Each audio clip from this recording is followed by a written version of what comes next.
simplifying our tariffs on steel and aluminum so that everyone can understand exactly what. Welcome to China. Welcome. Jika ada yang harus merayakan keputusan-keputusan Trump pertama kali, bisa jadi itu adalah China.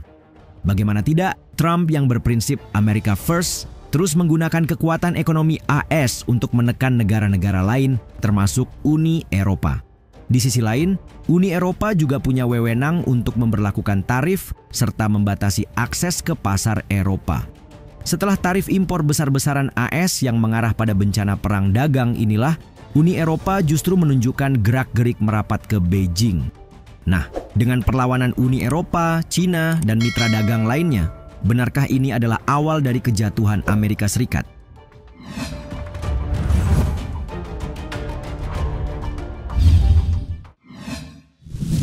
Dampak tarif Trump ke Uni Eropa. Donald Trump telah menggunakan tarif sebagai senjata diplomasi sejak menjabat kembali sebagai presiden AS. Belakangan, ia kembali memperkuat kebijakan proteksionismenya dengan rencana menerapkan tarif 25% terhadap impor baja dan aluminium mulai Senin 10 Februari 2025. Alhasil, langkah ini segera mendapat respons tegas dan kritik terutama dari Uni Eropa. Menurut laporan CNBC, Komisi Eropa menyatakan belum menerima pemberitahuan resmi terkait tarif baru, namun mereka tak segan mengambil langkah serupa. Sebagaimana saat Menteri Luar Negeri Prancis, Jean-Noël Barrot menegaskan, Eropa tidak akan tinggal diam dan akan mereplikasi setiap tarif yang dikenakan AS. Adapun Presiden Prancis Emmanuel Macron dalam wawancara dengan CNN mengatakan tarif terhadap Eropa hanya akan meningkatkan biaya dan menciptakan inflasi di AS. Ekonom Goldman Sachs dalam analisisnya menyebut pembalasan Uni Eropa bisa saja tak terduga. Dalam artian bukan dengan mengenakan pajak terhadap barang-barang Amerika, tetapi dengan membidik dominasi perusahaan-perusahaan teknologi AS dalam ekonomi digital Eropa. Uni Eropa dapat mengeksploitasi defisit perdagangannya yang terus meningkat di bidang jasa. Dengan membatasi layanan digital Amerika, Uni Eropa dapat menyerang sektor yang menghasilkan miliaran keuntungan dari pasar Eropa itu.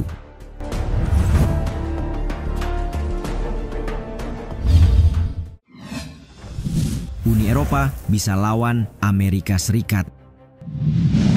Ketika mengonfirmasi rencana kebijakan kepada wartawan pada hari Minggu, Trump mengatakan bakal mengumumkan tarif pada hari Senin dan tarif timbal balik lebih lanjut di hari Selasa.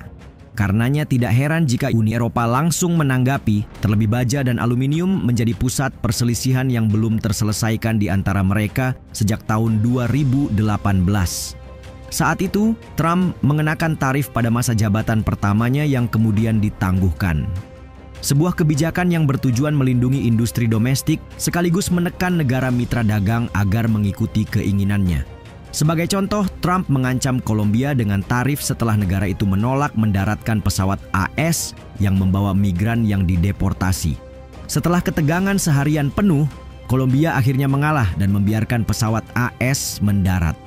Hanya saja langkah yang harus ditempuh saat ini tampaknya jauh lebih berat dan memicu konflik baru. Tidak seperti tahun 2018, Uni Eropa kini memiliki alat tambahan yang dapat digunakan instrumen anti paksaan (ACI), mekanisme yang dirancang untuk melawan tekanan ekonomi dari negara ketiga. Nah, mekanisme inilah yang memberikan wewenang kepada Uni Eropa untuk memberlakukan tarif, serta membatasi akses ke pasar Eropa sebagai tanggapan atas langkah-langkah perdagangan yang bersifat memaksa. Dari sini, kerangka kerja untuk bertindak melawan Washington kemudian ditemukan, dan seperti disinggung di awal, ekonomi digital menjadi salah satu area yang menjadi sorotan.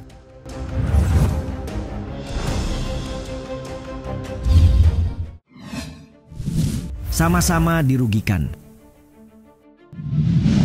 Jika Amerika menaikkan tarif dan dibalas Eropa, maka Trump berpotensi balik membalas, dan demikianlah lingkaran tak berkesudahan terus menimbulkan masalah. Sebagaimana juru bicara Kementerian Luar Negeri China, Guo Jiakun mengingatkan perang dagang tidak akan menguntungkan siapapun. Melalui skenario terburuk yang dijabarkan English News, siapapun yang berada lebih di atas nantinya, kedua belah pihak hanya akan menerima kekalahan. Menurut Paul Johnson, Direktur Institut Studi Fiskal yang berpusat di London, Tarif yang direncanakan Trump dapat mendorong kenaikan suku bunga di seluruh dunia yang berdampak pada kebijakan moneter global. Sementara Ferdinand Dudenhofer berpendapat Trump memanfaatkan kekuatan ekonomi untuk menyedot lapangan kerja dan kemakmuran dari negara lain melalui kebijakan tarifnya. Ia tidak mengenal teman atau musuh. Bahkan produsen mobil AS, GM, dan Ford akan sangat menderita akibat tarif mobil dari Kanada dan Meksiko. Pakar otomotif asal Jerman itu berkata, meskipun kekhawatiran meningkat, beberapa analis berpendapat bahwa dampak tarif Trump mungkin terbatas. Christian Helmenstein, kepala ekonom Federasi Industri Austria, menggambarkan rencana Trump sebagai tusukan jarum yang tidak bersahabat, tetapi bukan pukulan berat. Kepada surat kabar Austria Courier, ia berkata, AS mengimpor sekitar 1/4 dari kebutuhan bajanya, dengan sebagian besar berasal dari Kanada, Brasil, Meksiko, dan Korea Selatan, bukan Eropa. Namun Harald Oberhofer, ekonom di Institut Riset Ekonomi Austria, menggambarkan rencana tarif Trump sebagai permainan berisiko tinggi secara ekonomi.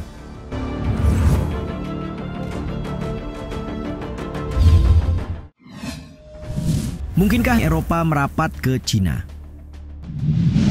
Pada Forum Ekonomi Dunia di Davos, Swiss, von der Leyen mengatakan bahwa UE siap untuk berinteraksi secara konstruktif dengan Cina. Hal ini kemudian menghadirkan pertanyaan, mungkinkah Uni Eropa siap berpaling dari AS dan merapat ke Cina sebagai gantinya? Faktanya, Uni Eropa tidak pernah menjadi kesayangan Trump seperti saat ini. Selain itu, seperti yang ditunjukkan von der Leyen di Davos, Eropa harus pintar-pintar mencari peluang baru dimanapun peluang itu muncul dengan melibatkan teman-teman baru di luar blok. Emanuele Simia, jurnalis independen dan analis urusan luar negeri, dalam opininya di South China Morning Post menulis, Presiden Trump tampaknya berusaha sebaik mungkin untuk mewujudkan keselarasan antara Eropa dan Cina. Tetapi ini adalah sebuah paradoks, mengingat Washington dan Eropa memiliki aliansi yang terjalin sejak lama. Yah, setelah mengenakan tarif perdagangan yang baru terhadap Cina, Uni Eropa lantas menjadi sasaran berikutnya. Membuat keduanya berada di jalan yang sama, yakni berusaha memahami cara menghadapi Trump yang semakin agresif. Mengesampingkan perselisihan perdagangan, mereka seharusnya dapat bergandengan tangan sebagai pilihan realistis.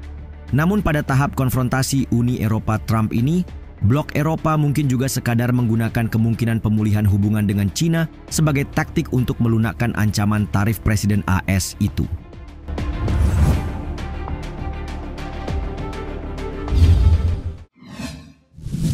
Cina bersedia kolaborasi dengan Uni Eropa. Bak Gayung bersambut, Cina melalui Kementerian Luar Negeri mengatakan pihaknya siap untuk kerjasama dengan Uni Eropa demi menanggapi tantangan global. Juru bicara Kementerian Lin Jian dalam keterangan yang dikutip VOA menyebut Cina sangat mementingkan hubungan dengan Uni Eropa dan berharap blok tersebut akan menjadi mitra kerja sama yang dapat diandalkan. Kepala Perdagangan Uni Eropa pada dasarnya mengisyaratkan keterlibatan dengan rencana Trump. Namun Presiden Komisi Eropa Ursula von der Leyen memperkirakan negosiasi dengan Washington akan sulit. Menurut von der Leyen, Uni Eropa akan terus mengurangi risiko hubungannya dengan Cina, tetapi ia menambahkan akan ada ruang untuk menemukan solusi yang menjadi kepentingan bersama. Selain menemukan kesepakatan, mereka bahkan dapat memperluas hubungan perdagangan dan investasi, meski ia tidak memberikan rincian tentang kesepakatan apa saja yang dimaksud. Sebelumnya pada bulan Oktober lalu, Uni Eropa memberlakukan tarif 2 digit pada kendaraan listrik buatan Cina setelah penyelidikan anti-subsidi, selain bea masuk mobil standarnya sebesar 10%. Langkah ini menuai protes keras dari Beijing, dan sebagai balasannya, mereka meningkatkan hambatan masuk pasar untuk produk-produk Uni Eropa tertentu seperti brandy.